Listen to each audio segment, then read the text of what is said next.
오은영 리포트 10월 20일 출연한 부부가 있는데 이 부인은 남들과 남편을 항상 비교를 하는 아내였어요. 비교해요. 근데 이 남편 입장에서는 아니 하루 종일 애쓰고 왔는데 아내의 그런 말이 무척 섭섭한 거예요. 그 말이 뭐냐면 당신은 손이 느려. 당신은 손이 느리잖아. 이 말이 결국 당신은 일을 잘 못해. 그 말하고 연관이 된다는 거예요.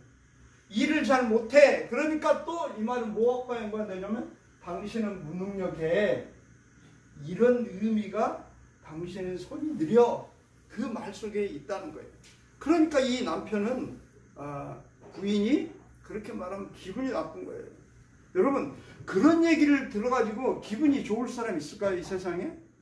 아무도 없을 거예요. 그런데 그것뿐만이 아니에요. 육아 관련해서 또 돈을 관련해서 집안일을 관련해서 계속해서 남과 비교하는 거예요. 돈을 왜 이거밖에 못 벌어오냐 막 하면서 남편은 그 얘기를 들으면 내가 또 비교를 당하는구나. 이렇게 이 부인은 이제 남편도 비교하지만 또 집안에 있던 모든 것도 다른 집하고 비교해요. 그래가지고 아직도 쓸만한 물건인데도 무슨 멀쩡한 물건을 옆에 집에서 바꾸고 다른 집에서 바꾸고 친척집 누가 바꾼다니까 멀쩡한데 이렇게 바꾸는 거예요. 아내는 그런 식으로 남과 비교해서 충동적으로 늘 물건을 막 사들여요. 그냥 아직 밥통도 밥 잘 되고 있는데 밥솥을 뭐 그냥 시제품이 나왔다고 막 바꾼다거나 자기 자신도 나는 왜 그 사람을 못 따라갈까? 자기 자신도 늘 다른 사람하고 비교하는 거예요. 그러니까 누가 해외여행 갔다 오면 자기도 가야 되는 거예요. 돈도 없으면서. 이게 자기 집안의 수입과 형편대로 사는 게 아니라 남이 한다 그러면 이게 못 견디고 쫓아가는 거예요. 근데 이게 핵심이 뭐냐면 다른 사람과 자꾸 비교를 한다는 거예요. 여러분 혹시 다른 사람과 자신을 비교하고 다른 사람과 여러분의 배우자를 비교하나요? 우리는 하나님의 형상대로 창조된 아주 정말 존귀한 존재. 이 세상에 이 지구상에 유일하게 하나밖에 없는 나하고 똑같은 사람 하나밖에 없다는 사실 여러분도 잘 아시죠? 이 머리로는 알지만 이게 이제 잘 생활 속에서 잘 안 되는데 자꾸 우리는 비교를 당하고 비교하기도 하고 뭐 그러면서 우리가 살죠. 그러나 절대로 우리는 하나님이 나를 사랑하는 난 존귀한 존재다. 이 세상에 나와 똑같은 사람은 나밖에 없다. 그래서 여러분 절대로 여러분 남과 비교하지 말고 여러분도 다른 사람을 또 비교하지 마시기를 주의 이름으로 축복합니다. 근데 이 사람을 다른 사람과 비교하는 것도 그런데 복음을 돈으로 비교하는 그런 일이 있었어요. 이 복음을 돈이 많은 사람을 돈을 주고 살 수 있도록 하는 이런 이 비교가 언제 있었냐? 그것이 바로 믿음을 돈으로 이렇게 살 수 있도록 한 거예요. 소위 말해서 면죄부라 그러는데 원래는 면벌부예요. 사람이 죄를 지으면 반드시 그 죄에 대한 벌을 받게 되어 있는데 이게 면죄부를 사면 면벌부를 사면 그 벌이 면해진다. 그러니까 그 면벌부를 사가지고 헌금함에 이게 면벌부가 딸랑 떨어지는 그 순간 이미 돌아가신 분, 죄를 많이 지어서 벌을 받아야 될 분이 지금 연옥에 있는데 이분이 당신이 그 자녀나 그 친척이나 누가 그 사람을 위해서 면벌부를 사서 거기에 헌금함에 헌금을 하면 그 사람의 벌이 다 없어져서 그 사람은 지옥을 안 가고 천국을 갈 수 있다. 이런 면벌부를 만든 거예요. 근데 이게 왜 믿음을 돈으로 사는 거하고 연관이 되냐면 이미 죽은 사람에 대해서 이게 하는 거거든요. 근데 이게 결국은 우리 산 사람하고도 연결되는 거예요. 왜? 살아있는 이 사람이 죽으면 그 또 자녀가 그렇게 하면 또 지옥 갈 사람이 천국 간다. 이렇게 되니까 세상 아무렇게나 살아도 우리 자식이 나를 위해서 나중에 면벌부를 사주면 나는 천국 갈 수 있네? 이러니까 결국은 믿음을 돈으로 사는, 이게 계속 악순환이 되면 결국은 믿음 생활 할 필요 없어. 뭐 하나님 말씀대로 살아. 아무렇게나 살아도 돈만 많이 벌어. 그러면 당신이 죽으면 그 돈 유산 남겨주면 그 돈 가지고 당신 자녀가 면벌부 사주면 당신이 천국 갈 수 있어. 이렇게 되는 거야. 이게 엄청난 무서운 결과를. 사실 그렇게 되면 이제 나중에 성경도 필요 없고 하나님 말씀도 필요 없고 믿음도 필요 없고 오직 뭐만 돼요? 돈만 있으면 된다. 이렇게 해서 돈으로 믿음을 사고 부자와 가난한 사람을 돈으로 이렇게 하나님 앞에서 부자와 가난한 사람, 늙거나 뭐 여자나 남자나 이게 차별이 없는 것이 하나님인데 이 돈을 가지고 은근히 모든 것을 청해하는, 이게 보통 잘못이 아니다. 이게 엄청난 심각한 문제를 깨달은 사람이 있어요. 그 사람이 바로 마르틴 루터예요. 507년 전 1517년 10월 31일 날 비텐베르크 대학 교회당에 95개 조항에 반박문을 내걸었어요. 지금 교황청에서 파는 면벌부는 성경에도 없는 거다. 교황이 어떻게 하나님이냐? 교황이 이걸 팔아갖고 교황이 그 사람의 벌을 면제해주고 그 사람의 죄를 교황이 없앤단 말이냐? 오직 우리의 죄는 예수 그리스도를 통해서 십자가에서 우리의 죄를 용서해 주신 하나님 외에, 예수 그리스도의 피 외에 우리의 죄를 사할 수 있는 건 없는데, 마치 돈으로 믿음을 살 수 있고 돈으로 죄사함을 받을 수 있다고 하는 것이야말로 잘못됐다. 이런 걸 조목조목이 써서 이 비텐베르크 지금도 그 성당 앞에 한글로 이게 번역된 거거든요. 근데 이 95개 조항에 이렇게 이제 딱 이걸 내걸면 교황청에서 이걸 보고 우리가 잘못하고 있었구나. 성경에도 없는 걸 우리가 만들어가지고 이 사람들에게 믿음을 돈으로 사게 하고 천국을 돈으로 사게 하는 이 못된 짓을 했구나. 그리 깨닫고 고칠 줄 알았어요. 루터는. 교황청은 그걸 절대로 받아들이지 않았어요. 저놈 하나만 죽이면 우리가 할 수 있는 일 계속할 수 있어. 이렇게 된 거예요. 근데 왜 그러면 당시 교황청은 이 면벌부 판매를 이게 잘못된 걸 알면서도 계속했을까요? 그게 뭐냐면 로마 바티칸에 있는 베드로 대성당을 이 어마어마한 대성당을 건축하려고 하는데 건축비가 어마어마하게 드는 거예요. 그런데 이걸 건축하려니까 돈이 있어야 돼요. 그러니까 면벌부를 판매하면 이거 돈이 된다. 그렇게 해가지고 이걸 파는 거예요. 근데 아닌가 아니라 여러분 생각해 보세요.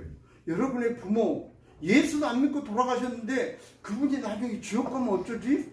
내가 면벌부를 사주면 그분이 천국 갈 수 있다는데 그거 안 할 자식들이 있겠어요? 없는 돈을 막 끌어서라도 그걸 사가지고 그렇게 해가지고 이 어마어마한 건축 경비를 이것이 이제 그 베드로 성당 내부인데 이걸 건축하려고 하는데 루터가 그 잘못됐다 그렇게 말하니까 루터를 저놈 때문에 우리가 하려고 하는 이 엄청난 건축을 저것이 방해하는구나. 쟤 때문에 우리가 이 일을 못하겠다 해서 루터를 끝까지 없애려고 한 거예요. 근데 여러분 한 번만 더 생각하면요, 어떻게 보면 성도들에게 사실 우리가 이렇게 해서 대성당을 지으려고 합니다. 여러분 건축 헌금 해주세요. 그러면 헌금 안 했을까요? 성도들이? 그러면 건축 헌금 했을 거예요. 근데 이 교묘하게 면벌부라는 걸 만들어 가지고 아주 그냥 돈을 끌어모으려고 하는 이 못된 짓을 교황청이 당시 한 거예요. 그래서 루터는 이게 아니다. 그래서 루터가 오직 말한 게 오직 성경, 오직 그리스도, 오직 은혜, 오직 믿음, 오직 하나님께 영광, 이것을 종교개혁의 기초로 여겼죠. 근데 그렇게 하니까 이제 루터는 엄청난 저항에 부딪혔어요. 그 루터의 행동을 옳게 여긴 사람이 있었다고 했잖아요. 그 사람이 누구냐면 선제후인데, 근데 이 사람이 바르트부르크 성이라는 산, 저희가 가봤지만 한참 걸어서 올라가야 돼요. 이 어마어마한 성에, 바르트부르크 이 성에서 루터가 이게 하나님의 말씀이 없다고 하는데도 이 교황청이 안 고치는 거 보니까 그럼 이걸 어떻게 하지? 그래서 문제는 뭐냐? 문제는 이 성경을 신부들만 읽고, 당시 성경은 물론 이제 원래 원어는 헬라어고 히브리어로 기록됐는데 이것을 이제 라틴어로 이제 번역을 해가지고, 당시 신부들은 신학교에서 라틴어를 공부해요. 그래가지고 이 신부들은 라틴어를 읽지만 세상 사람들은 다 영어, 독일 사람은 독일만 하고, 그러니까 이 라틴어를 배우지 않는 사람은 성경을 읽을 수가 없는 거예요.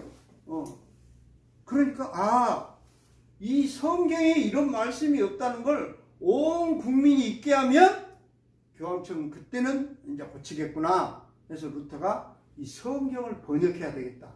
그렇게 마음을 먹고 여기 이 바르트부르크 성에서 온 국민들이 성경을 읽게 하려고 성경을 번역하는 일을 시작을 했어요. 그래서 독일말로 성경을 번역해서 온 독일 사람들이 다 읽으면 성경이 없구나, 이걸 아니까 더 이상 교황청이 거짓말을 못하겠다, 그렇게 읽은 거예요. 근데 어떻게 했을까요? 근데 교황청은 성경을 번역하면 화형에 처했어요. 이게 이제 그 바르트부르크 성에 루터가 성경을 번역한 그 방인데, 루터가 성경을 번역했어요, 독일말로.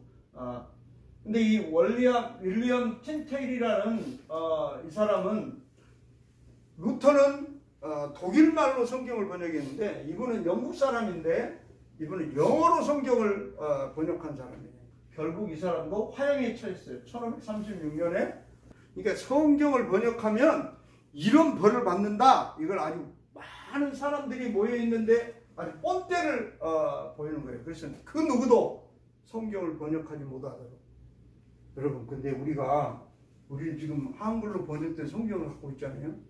이게요, 얼마나 놀라운 축복인지.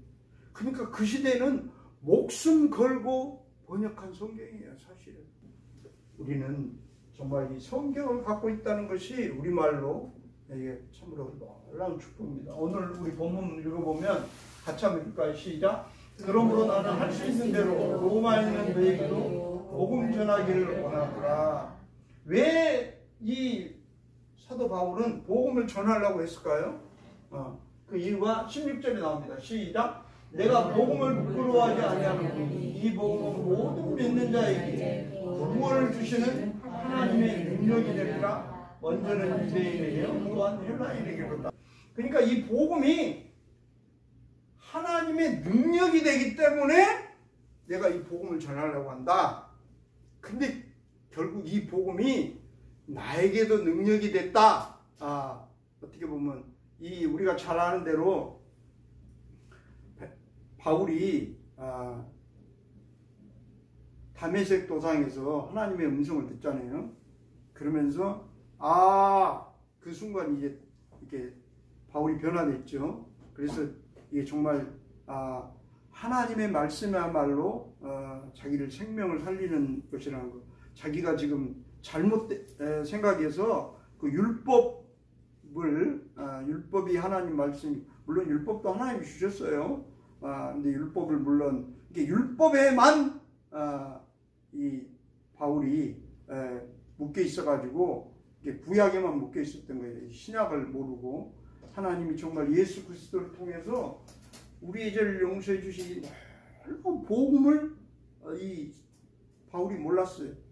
그랬는데 자기가 알고 보니까 이 복음이야말로 나에게 능력이구나.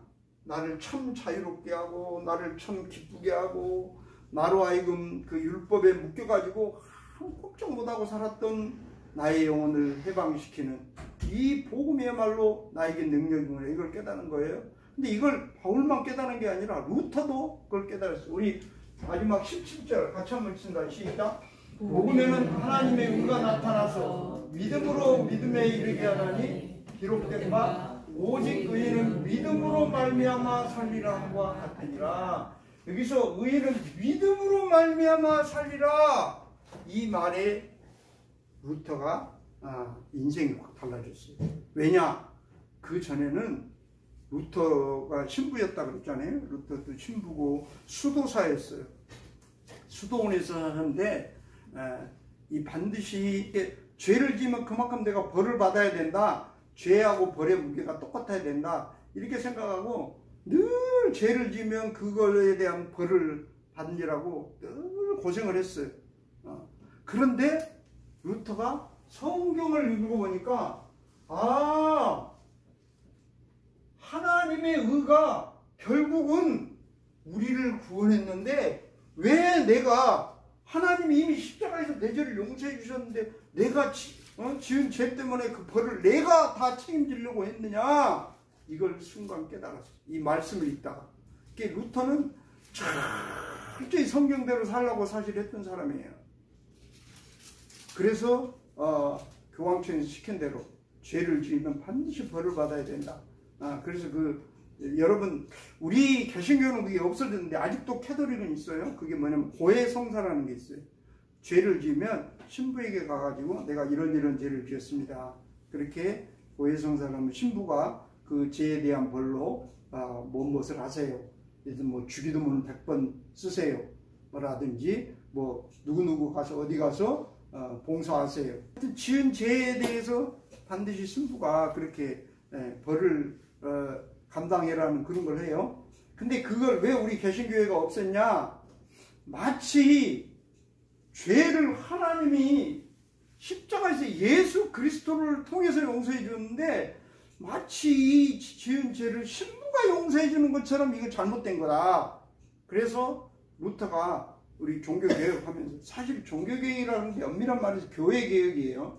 교회를 개혁하면서 그걸 다 없애버렸어요. 그리고 원래 캐톨릭에는 7대 성사라는 게 있어요. 제가 오늘은 이렇게 가운을 입었는데 전 평상시는 가운 안 입잖아요. 성찬식 하거나 세례식 할 때만 우리는 그걸 성사라고 인정해서 세례와 성만찬 이것만 남겨놨어요. 그래서 제가 이제 그때만 가운을 입는데 세례식 할 때하고 이 성찬식 할 때만, 그래서 우리 개신교는 그래서 가운을 입는 거예요. 아무튼 이런 것들이 이 루터가 보기에 잘못된 것을 다 바꿨는데, 이 특별히 의인은 믿음으로 말미암아 살리라. 루터가 자기가 지은 죄 때문에 엄청난 고생을 했는데도 그래도 마음속에 자기가 지은 죄가 그 벌이 다 없어지지 않았다고 늘 마음속에 느낀 거예요. 그래서 이걸 어떻게 해결하지? 근데 어느 날 성경을 읽다 보니까 이 로마서 1장 17절에 하나님의 의가 이미 나타났다. 하나님이 이미 십자가에서 우리를 의롭게 했다. 근데 이것을 믿는 믿음으로 우리가 사는 거지. 무슨 면벌부를 사고 내가 지은 죄 때문에 가가지고 막 고행을 하고 거기에 대한 뭐 벌로 막 무릎으로 무슨 무릎으로 막 이 무릎에다 피가 나고 이런 것이야말로 성경에 없는 거구나. 이 루터가 이걸 깨달았어요. 그래서 우리가 종교개혁은 특별히 로마서 1장 17절을 중요한, 여기 기록된 바 어디에 기록되냐면 하박국 2장 4절에 기록되는데 우리 같이 한번 읽어볼까요? 시작. 보라, 그의 마음은 교만하여 그 속에 정직하지 못하나 의인은 그의 믿음으로 말미암아 살리라. 이 하박국이 기록된 이 말씀을 이제 바울이 오직 의인은 믿음으로 말미암아 살리라. 그렇게 했죠. 그렇습니다. 그래서 이 루터는 성경을 읽다가 이 말씀에서 하나님이 이렇게 해주셨는데 우리가 성경에도 없는 마치 자기 힘으로 내가 구원도 내가 어떻게 하냐에 마치 구원이 달려있는 것처럼 하나님이 이미 의를 십자가에서 의를 이루어놨는데 내 의로 그것을 이루려고 했구나. 이것이야말로 하나님의 의에 정면으로 도전하는 잘못된 거다. 이 하나님의 의는 헬라어로 데우디카요 시네인데 죄인을 용서하고 받아주어서 우리 죄를 용서해서 하나님과 우리 사이에 아들과 딸, 우리를 자녀로 되게 하셔서 하나님의 자녀로 살도록 해주신 이 놀라운 복을 내가 몰랐구나.